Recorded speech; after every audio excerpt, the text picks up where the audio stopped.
నమస్తే తెలుగు రాజ్యంకి స్వాగతం. నేను మీ సంధ్య. నిజంగా అంటే సెలబ్రిటీల విషయంలో ముఖ్యంగా అనేక సందర్భాల్లో పోలీసులు పట్టుకోవడము, రేవ్ పార్టీలు చేసుకోవద్దంటూ చెప్పడము, ఏమైనా పార్టీలు చేసుకున్నా ఖచ్చితంగా అనుమతి తీసుకోవాలి అంటూ పదే పదే చెప్తున్నా మమ్మల్ని ఎవడు పట్టుకుంటాడు, మా దాకా ఎవడొస్తాడు, వచ్చినప్పుడు చూద్దాంలే అనుకుంటూ ఉంటే పెద్ద మూల్యాన్ని అయితే చెల్లించుకోక తప్పదు. ప్రస్తుతము దిల్సే యూట్యూబరు అలాగే బిగ్ బాస్ ఫేమ్ మెహబూబ్ ఇదే పరిస్థితుల్లో ఉన్నాడు.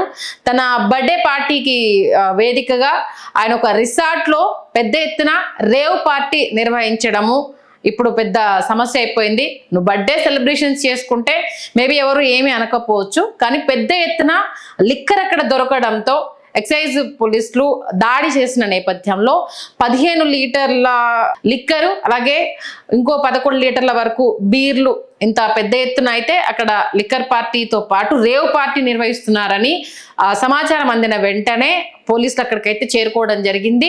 ఈ నేపథ్యంలో అసలు ఈ పార్టీకి సంబంధించి అనుమతి ఎవరిచ్చారు, ఎవరి దగ్గర మీరు అనుమతి తీసుకున్నారు, దీనికి సంబంధించి కొన్ని రూల్స్ రెగ్యులేషన్స్ ఉంటాయి కదా. ఆల్రెడీ గతంలో బెంగళూరులో జరిగిన రేవ్ పార్టీది ఎంత పెద్ద ఇష్యూ అయిందో తెలుసు కదా అంటూ ఇలా రకరకాల ప్రశ్నలు అయితే మెహబూబ్ ముందు పోలీసులు ఉంచినట్టుగా తెలుస్తోంది. మెహబూబ్తో పాటు దీంట్లో చాలా మంది ప్రముఖ యూట్యూబర్స్, బుల్లితెర సినిమా స్టార్స్, ఎందుకంటే బిగ్ బాస్ ఫేమ్ కాబట్టి ఆల్మోస్ట్ ఆల్ అప్పటికే తిని యూట్యూబరు అందరికీ తెలిసిన విషయమే. ఇక ఇతని పార్టీ అని అంటే ఆల్మోస్ట్ తన ఫ్రెండ్స్ బ్యాచ్ అందరినీ పిలుస్తారన్న విషయం తెలిసిందే కాబట్టి వాళ్ళ పేర్లు అయితే ప్రస్తుతానికి బయటికి రాలేదు. ప్రస్తుతం అయితే మెహబూబ్ ఈ పార్టీని అరేంజ్ చేశాడు. తన తమ్ముడు పార్టీకి సంబంధించిన సరంజామా అంతా చూసుకున్నాడు. రిసార్ట్ ని తనే బుక్ చేశాడు. తనతో పాటు మెహబూబ్ని, తన తమ్ముడిని, రిసార్ట్ ఓనర్ని, ముగ్గురిని అయితే ప్రజెంట్ అదుపులోకి తీసుకోవడం జరిగింది. అటు బర్త్డే వేడుకలు నిర్వహిస్తున్న నేపథ్యంలో నటులు, పలువురు సెలబ్రిటీలు అయితే హైదరాబాద్ కాంటినెంటల్ రిసార్ట్ లో ఈ బర్త్డే వేడుకలు జరిగాయి. ఘట్కేసర్ ఎక్సైజ్ పోలీసులు అయితే అసలు చడీ చప్పుడు కాకుండా వెళ్ళి దీనిపైన అయితే దాడి చేశారు అని అంటే వీళ్ళు ఏ రేంజ్ లో పార్టీని సెలబ్రేట్ చేసుకున్నారు అనేది అయితే మనకు క్లియర్ కట్ గా అర్థమవుతుంది.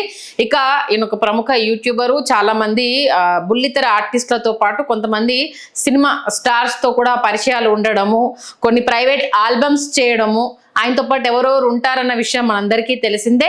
ఈ నేపథ్యంలో చాలా మందిని ప్రస్తుతం అయితే అదుపులోకి తీసుకున్నట్టుగా తెలుస్తుంది. బట్ రేవ్ పార్టీ నిర్వహించినందుకు మెహబూబ్ పైన, రిసార్ట్ ఓనర్ పైన, మెహబూబ్ పాషా తమ్ముడు పైన అయితే ప్రస్తుతానికైతే కేసు నమోదైంది. కేవలం లిక్కర్ మాత్రమే ఉందా, లేకపోతే డ్రగ్స్ ఏమైనా కన్జ్యూమ్ చేశారా, దానికి సంబంధించి కూడా ప్రస్తుతం అయితే ఆరాలు తీస్తున్నారు. ప్రస్తుతానికైతే ఆ డీటెయిల్స్ అయితే ఏవి బయటికి రాలేదు. బట్ ఇంత పెద్ద ఎత్తున పార్టీ చేసుకుంటున్నప్పుడు ఖచ్చితంగా సమీపంలో ఉన్న పోలీస్ స్టేషన్ కి అయితే సమాచారం ఇవ్వాలి. మేము ఇలా పార్టీ చేసుకుంటున్నాము, ఇంత మేర లిక్కర్ అనేది ఇక్కడ మేము సెలబ్రేట్ చేసుకుంటున్నాం అనేసి వాళ్ళకు డీటెయిల్స్ అనేది ఇవ్వాల్సిన రూల్ అయితే ఉంది. ఈ నేపథ్యంలో అది రేవ్ పార్టీ.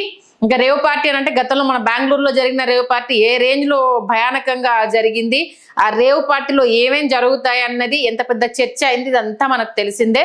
ఒక్కసారి అక్కడ తప్పు జరిగిన తర్వాత కూడా మళ్ళీ మనం గుణపాఠం నేర్చుకోకపోతే భారీ మూల్యం చెల్లించకైతే తప్పదు అన్నది ఇప్పుడు క్లియర్ కట్ గా తెలుస్తోంది. ఎందుకంటే రేవ్ పార్టీలో దొరికిన పెద్ద ఎత్తున లిక్కర్ దొరికిన దానికి సంబంధించి తెలంగాణ పోలీసులు ఎంత కఠినంగా ఉన్నారు అన్న విషయము మనం చూసిందే. ఈవెన్ అక్కడ రేవ్ పార్టీలో హేమ డ్రగ్స్ కన్జ్యూమ్ చేయకపోయినా ఆమె మీద ఎన్ని ఎలిగేషన్స్ వచ్చాయి, ఆమె ఎంతమంది చుట్టూ తిరగాల్సి వచ్చింది, తాను ప్రూవ్ చేసుకోవడానికి నేను పార్టీకి వెళ్ళాను బట్ నేను డ్రగ్స్ తీసుకోలేదు అని చెప్పుకోవడానికి ఎంత కష్టాలు పడిందో మనం చూస్తున్నాము. ఇప్పుడిప్పుడే ఎదుగుతున్న మీ కెరీర్లను ఇలా పణంగా పెట్టుకొని తొక్కుల బర్త్డే పార్టీల కోసము అంటే కోపాలు వస్తాయి, కానీ ఇంటి దగ్గర కూడా సెలబ్రేట్ చేసుకోవచ్చు కదా.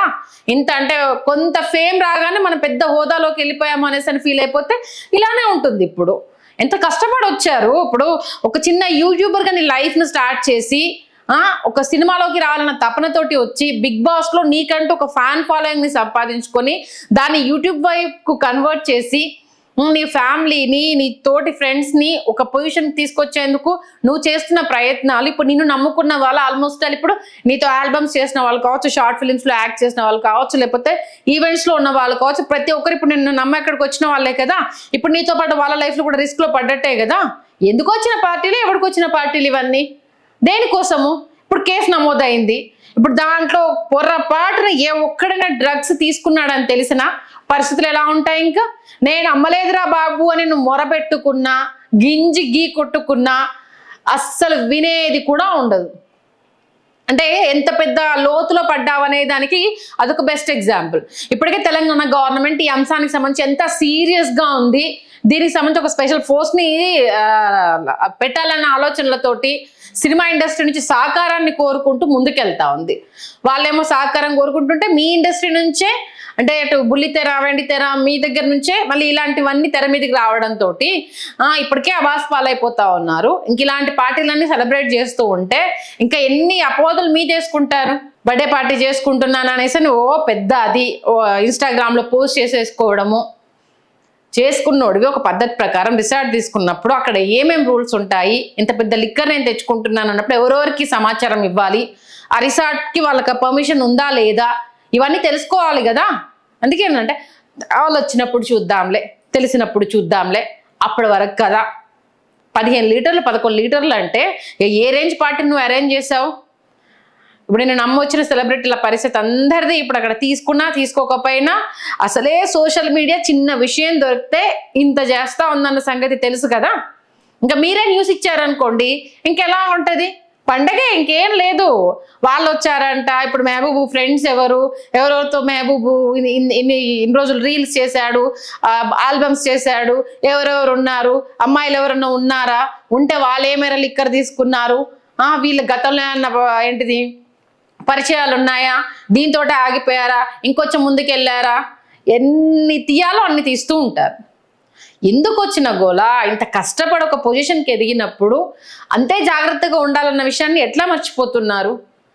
నువ్వు బర్త్డే సెలబ్రేషన్ చేసుకుంటే చేసుకో, దాని పెద్ద ప్రాబ్లం లేదు. దానికి రేవ్ పార్టీ అనేసానంటే మొన్ననే ఎంత చర్చ, ఎంత దరిద్రం రేవ్ పార్టీ అనేది, దాంట్లో ఎన్ని ఘోరాలు జరుగుతాయి అనేది ఒక్కొక్క ఏంటిది మన అనలిస్టు రేవ్ పార్టీ అంటే ఇది, ఈ దరిద్రాలు ఇందులో ఉంటాయి, బట్టలు లేకుండా డాన్సులు చేస్తారనేసని, ఒకరినొకరు ఎక్స్చేంజ్ చేసుకుంటారనేసని, ఎవరికి వావి వరుస ఉండదని, ఇష్టం వచ్చినట్టుగా పొర్లి దొరలాడతారని, ఎంత కర్ణ కఠోరంగా ఒక్కటి విన్నాం. రేవ్ పార్టీ బెంగళూరులో జరిగింది. అది నువ్వు హైదరాబాద్లో చేసావు అని అంటే ఇంకెంత దారుణంగా ఉంటుంది? ఎందుకు ఇంత చిల్లరగా బిహేవ్ చేసుకొని మీ కెరీర్లను పణంగా పెట్టుకుంటారు? మీకంటూ ఒక కెరీర్ని మీరే బిల్డ్ చేసుకొని అంత ఎత్తుకెళ్ళేసి మళ్ళీ అక్కడ నుంచి అధపాతాళానికి పడిపోతే ఇన్ని రోజులు కష్టపడిన దానికి ఏంటంటే ఈ పార్టీలు చేసుకొని పోలీసులకు చిక్కడానికి, మిమ్మల్ని మీరు రోడ్డు మీద వేసుకోవడానిక? ఇప్పుడు దీనికి ఎన్ని కథనాలు జోడించాలో అన్ని కథనాలు యాడ్ అవుతూనే ఉంటాయి. దేనికి వచ్చిన పార్టీలు? బర్త్డే పార్టీ ఆ రేంజ్లో సెలబ్రేట్ చేసుకోకపోతే నన్ను ఎవరు గుర్తించారా? నేను ఎవరు పట్టించుకోరా? నీ ఫ్రెండ్స్ కంటే నువ్వు ఆ రేంజ్లో బర్త్డే పార్టీ చేసుకుంటేనే వాళ్ళందరూ నిన్ను గుర్తిస్తారా? ఎవరి కోసము? అంటే మెహబూబ్ పొజిషన్ ఇంత పెరిగిపోయింది, మెహబూబ్ ఇప్పుడు పెద్ద తోపు, మెహబూబ్ బర్త్డే పార్టీ ఎంత బాగా చేసుకున్నాడు అని చెప్పుకోవడం కోసమా? ఇప్పుడు చెప్పుకుంటారు చూడు, మెహబూబ్ గారు రేవ్ పార్టీ పెట్టుకున్నాడంట, ఇంత పెద్ద లిక్కర్ తీసుకొచ్చాడంట, లిక్కరే కాదు సార్ ఇంకేదో చేశాడంట అంటూ ఇప్పుడు చెప్పుకుంటారు. విను, ఎందుకు మీ కెరీర్ని కొలాప్స్ చేసుకుంటున్నారు? దీనికి సంబంధించి ఇంకా ఏ చిన్న ఇష్యూ యాడ్ అయినా కూడా రేపు నీ పరిస్థితి ఎట్లా ఉంటుందనేది ఏమన్నా ఊహించుకున్నావా? ఇప్పుడు ఎక్సైజ్ పోలీసులు కేసు నమోదు చేశారు. ఇప్పుడు ఇంకా మూలాలు కదులుతూ ఉంటాయి. ఇంత పెద్ద లిక్కర్ ఎక్కడి నుంచి వచ్చింది, అది ఎక్కడి నుంచి కొన్నావు, ఎలా నీ దగ్గరకు వచ్చింది, మరి రేవ్ పార్టీకి ఎవరెవరు వచ్చారు, వీళ్ళు అంతకుముందు ఏమైనా డ్రగ్స్ కన్జ్యూమ్ చేసిన వాళ్ళలో ఉన్నారా, అక్కడికి వాళ్ళు ఎవరైనా డ్రగ్స్ తీసుకొని వచ్చారా, దాంట్లో ఏ ఒక్కరి దగ్గరైనా చిన్న ప్యాకెట్ దొరికినా ఎట్లా ఉంటుందనేది నువ్వు ఊహించుకోవడానికి కూడా నీ ఊహకు అందదు. ప్రస్తుతానికైతే మెహబూబ్ పైన ఆర్గనైజర్ వాళ్ళ తమ్ముడేనంటే తన పైన, రిసార్ట్ ఓనర్ పైన నువ్వు ఎట్లా పర్మిషన్ ఇచ్చావు అంటూ రిసార్ట్ ఓనర్ పైన కూడా కేసులు నమోదైనట్టుగా తెలుస్తోంది. ఆల్మోస్ట్ ఆల్ ఇప్పుడు వాళ్ళందరికీ టెస్టులు చేయాలన్న ఒక డెసిషన్కి అయితే వచ్చినట్టుగా తెలుస్తుంది. బట్ అయితే ఇప్పటివరకైతే డ్రగ్స్ అయితే ఏమి దొరికినట్టయితే సమాచారం రాలేదు. ప్రస్తుతం అవి తనిఖీలు నడుస్తున్నాయనేసి అని అంటున్నారు. మరి వీళ్ళందరినీ కూడా అక్కడే ఉంచారా లేకపోతే పంపించారా అన్నది తెలియాల్సిన అంశం. Please do subscribe to Telugu Rajyam channel. Please do subscribe to Telugu Rajyam channel. Please do subscribe to Telugu Rajyam channel. Hi అండి, నేను మీ ఆర్పీని, నెల్లూరు పెద్దారెడ్డి చేపల పులుసు ఓనర్ని. మీరు తెలుగు రాజ్యం అనే ఈ యూట్యూబ్ ఛానల్ సబ్స్క్రైబ్ చేసుకుని మంచి వీడియోలతో వస్తారు. Thank you so much. Hi people, I'm Sonakshi Verma and you please watch Telugu Rajyam and please subscribe to the channel.